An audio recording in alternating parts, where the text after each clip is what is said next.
안녕하십니까. 아동복지와 권리 7번째 시간. 오늘은 6장 아동복지 정책에 대한 부분으로 진도를 나갈 계획인데요. 이 교재의 1부부터 2부, 3부, 지금 6장까지 진도를 나가면 2부로 마무리가 되는 부분이고, 이 정책에 대한 부분으로 오늘은 살펴본다고 했는데, 대표적으로 영유아보육법, 아동복지법, 이런 이 법에 대한 우리가 현장의 교사로서 아이들을 지키고 또 우리가 일하는 그 법의 법령 하에 일을 하는데, 그 커다란 그 법에 대한 이야기가 이 6장에서 다루어집니다. 그래서 조금은 더 묵직한 내용일 거라는 이야기를 드리고요. 그래서 아동과 가족을 보호하기 위한 법적, 제도적 노력이 이제 전 세계적으로 있어 왔고, 1960년대 미국의 경우 이제 안정된 중산층 가정의 10대 자녀들이 부모와의 갈등, 도피, 독립성, 그리고 새로운 삶에 대한 모험 등을 이유로 가출하는 사례가 60년대에 많았고, 1970년대와 80년대 저소득층 가정을 중심으로 가출하는 아동과 비행 청소년의 수가 증가하게 됩니다. 그래서 이제 90년대로 들어오면서 약물에 중독되거나 이제 청소년들이 낳은 미숙아 수가 매년 1000명씩 90년대에 늘었다고 해요.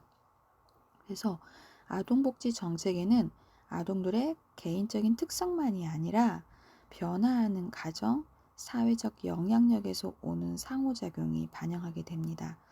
그래서 아동복지 정책은 아동의 체적의 발달을 가로막는 가족과 지역사회에 대한 관심을 강조하면서 아동이 건강하고 인간다운 성장을 할 수 있도록 보호하기 위한 정책을 이제 요구하게 됩니다. 그래서 아동복지 정책은 아동의 기본적인 욕구를 충족시키고 아동의 권리를 보장하며 아동의 복지를 구현하기 위한 정부의 지침이나 법규, 또 행동 계획들을 말합니다. 과거 우리나라의 아동복지 정책에서는 요보 아동을 위한 사후적인 복지 제도의 기반이 되는 정책들이 시행이 됩니다. 그러나 최근 들어서 보편주의적인 아동복지 정책이 확대되는 경향을 보이고 있고, 일반 아동들의 건전한 육성과 복지의 적극적인 추진을 기본 정신으로 하는 제반 정책들이 시행되고 있습니다. 그래서 이번 아동복지 정책이라는 6장에서는 아동복지 정책의 개념과 구성, 그리고 우리나라 아동복지법과 관련된 제도, 또 아동복지 정책의 개선 방안에 대해서 살펴보려고 합니다. 142페이지에 스웨덴 아동 양육을 위한 복지 정책, 그래서 케이스 스터디가 3가지에 대한 부분으로 그 이제 한부모에 대한 양육 지원, 뭐 아동 수당, 임신 출산, 이런 그 복지 정책에 대한 보편주의적 그 선진국인 유럽의 그런 케이스 스터디가 안내가 되어 있어서 혹시 시간이 되신다면 한번 살펴보시기 바랍니다. 첫 번째로 아동복지 정책의 개념과 구성으로 사회복지의 발달은 이제 빈곤자 복지에서 복지 사회로 변화하고 있습니다. 사회복지는 최소한의 삶을 연명하는 서비스가 아니라 삶을 최적화하도록 멘토링할 수 있는 연계 시스템을 요구하게 됩니다. 이러한 시행 과정에서 사회복지 정책은 누구를 대상으로 하는지를 정할 때 보편주의와 선별주의의 원칙을 적용하게 됩니다.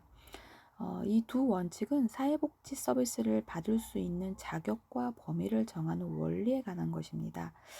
첫 번째가 보편주의란 사회 구성원 모두가 당면하는 문제, 혹은 위험에 대해 사회 전체가 대응해야 한다는 주장입니다.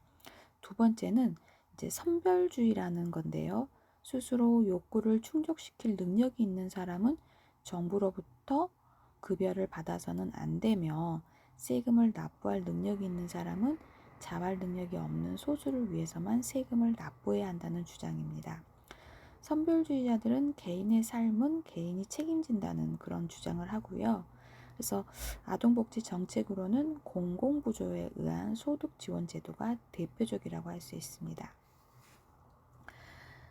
아동복지 정책의 개념을 이제 살펴보면 아동복지 정책의 개념 규정에는 아동복지와 정책이라는 두 용어를 구분하여 생각하는 것이 전체를 이해하는 데 도움이 될 것입니다. 그래서 아동복지는 아동이 성장하고 발달하는 과정에 영향을 줄 수 있는 사회, 가정 환경을 포함한 삶의 질 전체와 관련이 있고요. 정책은 행위에 대한 어떤 명시적인 행위 방침을 의미한다고 볼 수 있습니다. 따라서 아동복지 정책이란 사회에서 아동복지를 조직하고 아동복지를 제공하는 주요 제도들의 기능에 관련된 행위 방침을 확정하기 위한 제방 결정과 선택이라고 할 수 있습니다. 또 다른 정의에 의하면 아동복지 정책이란 주어진 사회가 아동의 안녕과 행복을 증진하기 위하여 집합적으로 채택하고 실천하는 구체적인 정책 및 프로그램 체계를 의미한다고 볼 수 있습니다. 그래서 아동복지 정책이란 정부가 아동의 복지를 설정한 방침이라고 정의할 수 있고요. 그 수준은 현실적으로 국가의 성격과 복지 이념이 정해진 기준에 의해 결정된다고 보았습니다. 아동복지 정책은 1차적으로는 요구 아동에게 직접적인 서비스를 제공하는 것과 일반 아동을 보호하기 위해 정책을 주장하는 것을 말합니다. 이때 아동복지 정책의 수행은 가족이라는 단위를 매개로 접근하는 것입니다. 교육적으로 건강한 보호 요구를 충족시키는 1차적 사회 서비스의 대행자이고요. 따라서 아동복지는 가족에 기초하여 실제적인 참여, 보호, 지원을 해야 한다는 것이고요. 그래서 아동복지 정책은 아동과 그들을 보호하는 가족에 대한 정책을 동시에 검토함으로써 이해할 수 있을 것입니다. 저소득층 아동을 1차적인 표적으로 하는 사회보험, 공공부조는 주로 아동을 보호하는 가정을 대상으로 하고 있고요. 아동복지 정책은 아동만의 복지를 목표로 하는 정통적인 정책에서 아동 및 가족의 삶의 질 향상, 아동이 살고 있는 가정의 복지를 지향하는 아동 및 가족 복지 정책으로 전환을 할 수 있습니다. 아동복지 정책의 구성을 살펴보면요.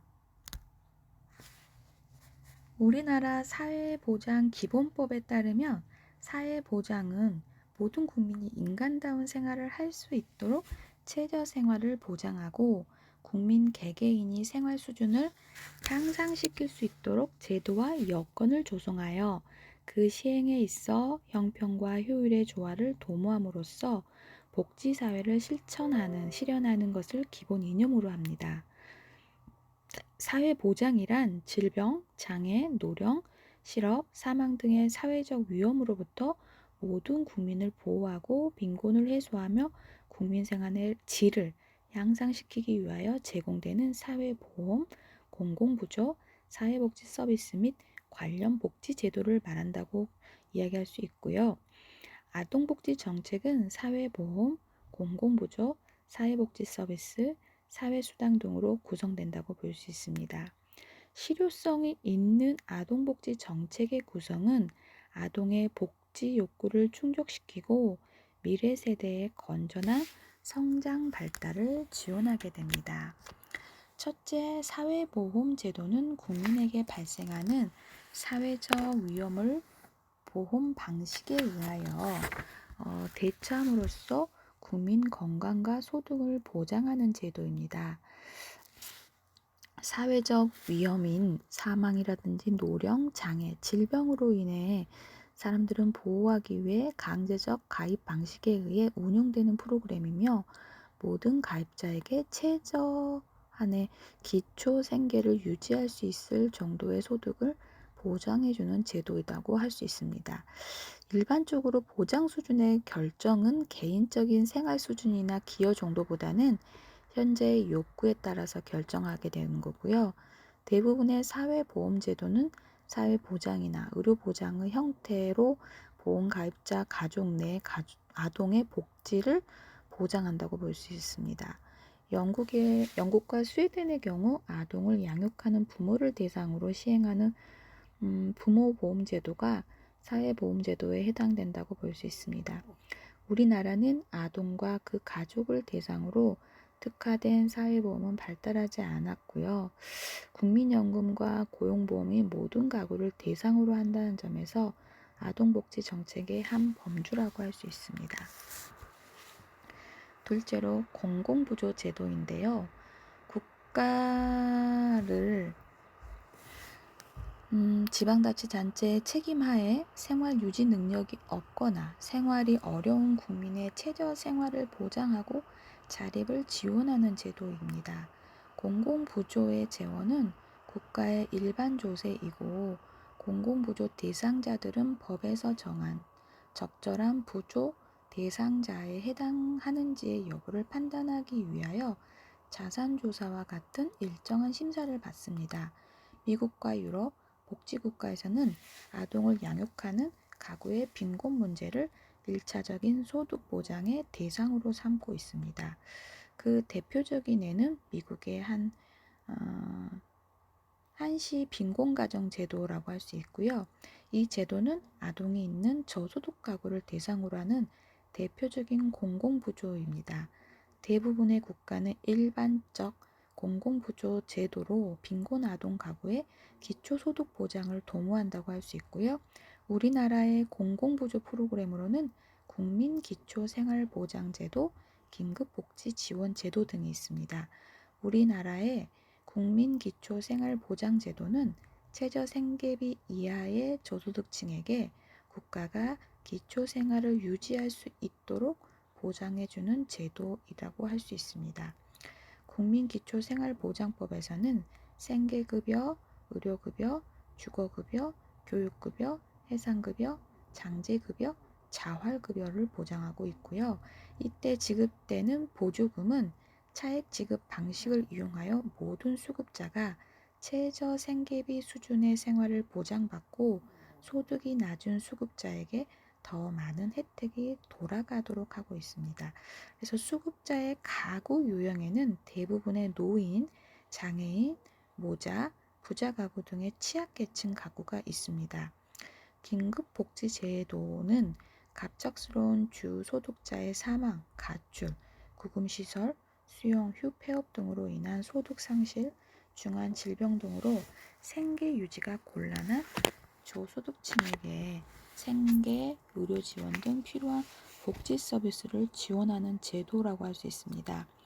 긴급복지 지원의 주요 내용에는 생계 지원, 의료 지원, 주거 지원, 사회복지시설 이용 지원, 교육 지원, 그 밖의 지원 등이 포함됩니다.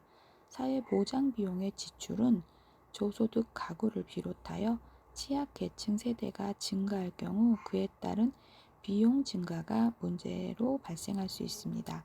따라서 적정 사회보장 수준을 유지하는 것은 선진국가의 과제라고 할 수 있습니다.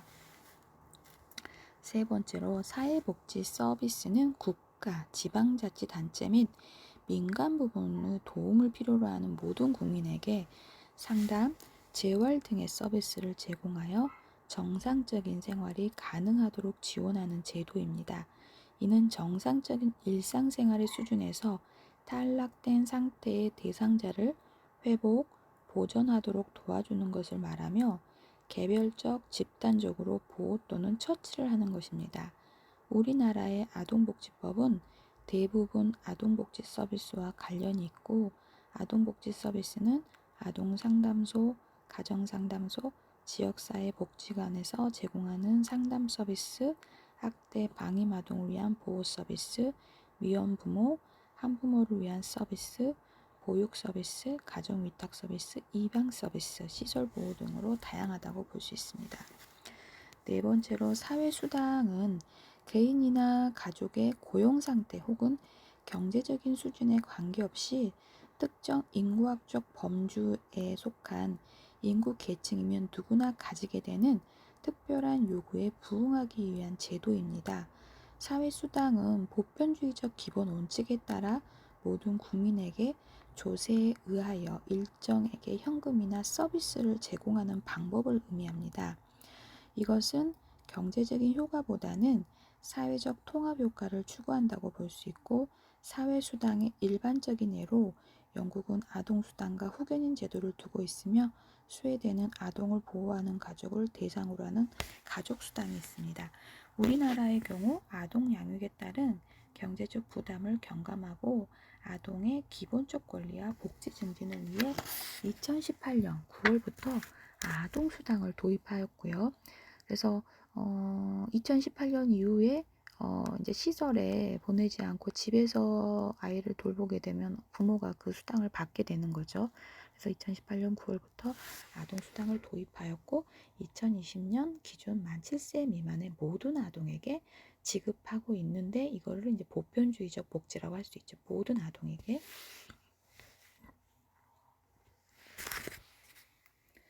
그래서 우리 교재 148페이지, 149페이지에 긴급복지 지원의 주요 내용으로 이제 프랑스, 일본, 스웨덴, 영국, 외국의 아동수당제도랑 긴급복지 지원의 주요 내용들이 생계냐, 의료냐, 주거냐, 복지시설을 이용하냐, 교육을 지원하느냐, 그 밖에 어떤 지원들이 있는지 이런 것들의 표로 좀 자세히 정리되어 있습니다.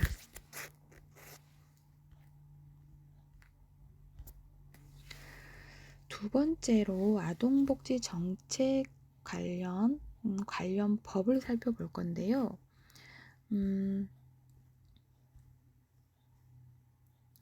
아동복지법은 우리나라의 아동복지 관련법의 아동복지법과 청소년기본법, 영유아보육법, 한부모 가족지원법을 포함한다고 할 수 있습니다.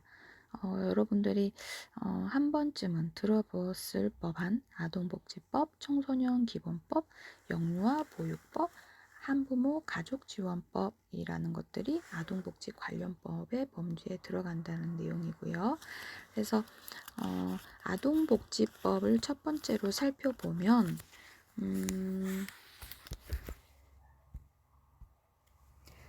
우리나라의 아동복지법은 이제 1961년 아동복리법으로 처음 제정이 되었고요. 아동복리법의 명칭은 아동복지법으로 바꾸고 이제 그 전문을 1981년에 개정하게 됩니다. 개정된 주요 내용이 8가지로 정리가 되어 있는데, 그 첫 번째가 보호대상 범위를 요보 아동 위주로 되어 있던 것을 전체 아동으로 확대한다는 것입니다. 아동의 보호, 육성 책임을 국가, 지방자치단체 및 보호자가 공통으로 지도하도록 하는 거고, 그 다음에 5월 5일 어린이날로 삼고 이에 대한 법적 근거를 마련하는 것과 임시직이었던 아동복지 지원을 별정직으로 하여 전문직 확보가 용이하도록 한다는 것입니다. 다섯 번째로 새마을 부녀의 직영 어린이집 무료 타가시설 법인 위의 사람도 신고만으로 그 시설을 설치 운영할 수 있도록 하는 거고, 여섯 번째로 아동복지시설에는 일정한 자격을 가진 아동복지시설 종사자를 두도록 하고, 일곱 번째로 아동보호 비용 징수권자의 범위에 아동복지시설의 장을 추구하고 그 비용의 징수는 도지사의 승인을 얻도록 하는 거고, 마지막으로 아동복지 증진을 위하여 아동복지시설을 설치한 법인에 대하여 국유, 공유재산, 무상으로 대여할 수 있도록 한다는 것입니다. 그래서 이러한 미비점을 개선, 보완하려는 것이고 2011년 8월에 전문 개정을 하였는데, 주요 골자는 아동종합 실태조사를 시행하여 그 결과를 바탕으로 아동정책 기본계획을 수립 시행하고 아동학대 예방과 방지, 아동학대 행위자의 계도를 위한 교육 등에 관한 홍보 영상을 제작하여 방송할 수 있도록 한다는 것입니다. 2015년에도 아동복지법 부분 개정이 이루어졌고 아동 관련 법안이 제정이 되고 아동복지 서비스의 안정적 추진을 위한 근거와 아동 정책을 효과적으로 수행하기 위한 정책적 기반을 마련함으로써 아동의 복지 증진을 통해 아동이 건강하고 행복하게 자랄 수 있도록 하려는 것입니다. 그래서 아동복지법의 목적과 이념을 좀 더 자세히 살펴보면요. 아동이 건강하게 출생하여 행복하고 안전하게 자라나도록 그 복지를 보장함을 목적으로 하게 됩니다. 아동복지법의 3가지 기본 이념을 살펴보면 아동은 자신 또는 부모의 성별, 연령, 종교, 사회적 신분, 재산, 장애 유무, 출생 지역 등에 따른 어떠한 종류의 차별도 받지 아니하고 자라나야 한다는 것입니다. 아동은 완전하고 조화로운 인격 발달을 위하여 안정된 가정 환경에서 행복하게 자라나야 하고요. 아동에 관한 모든 활동에 있어서 아동의 이익이 최우선적으로 고려되어야 합니다. 아동은 권리 보장과 복지 증진을 위하여 이 법에 따른 보호와 지원을 받을 권리를 갖게 됩니다.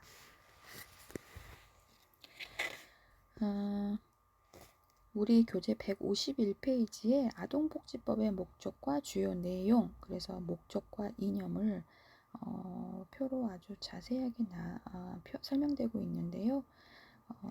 시간이 되시면 꼭 살펴보시기 바랍니다. 아동복지법의 구성에 대한 내용을 살펴보면 우리 교재 152페이지 1장부터 7장까지 총칙부터 벌칙까지 주요 내용에 대한 부분으로 표로 자세하게 나와 있는데요. 총 7장 75조로 구성이 되어 있고요. 총칙, 아동복지 정책의 수립 및 시행, 아동에 대한 보호 서비스 및 아동학대 예방 및 방지, 아동에 대한 지원 서비스, 아동복지 전담기관 및 아동복지 시설, 보칙, 벌칙에 관한 내용이 담겨 있습니다. 책임의 주체라는 것은 4조와 5조의 모든 국민은 아동의 권익과 안전을 존중하여야 하며 아동을 건강하게 양육할 책임을 가졌습니다. 국가와 지방자치단체도 보호자와 더불어 아동을 건강하게 양육할 책임을 진다고 규정함으로써 아동을 건전하게 양육할 보호자일 뿐만 아니라 모든 국민과 국가, 지방자치단체의 공동 책임임을 이제 명시하게 되는 부분이고요. 그래서 우리나라 아동복지법이 이제 4조와 국가와 지방자치단체의 책무에 대한 부분을 우리 교재 4조와 5조를 153페이지에 게재를 하였고요. 두 번째 전달 체계를 살펴보면 아동의 권리 증진과 건강한 출생 및 성장을 위하여 종합적인 아동 정책을 수립하는 국무총리 소속의 아동정책조정위원회가 있습니다.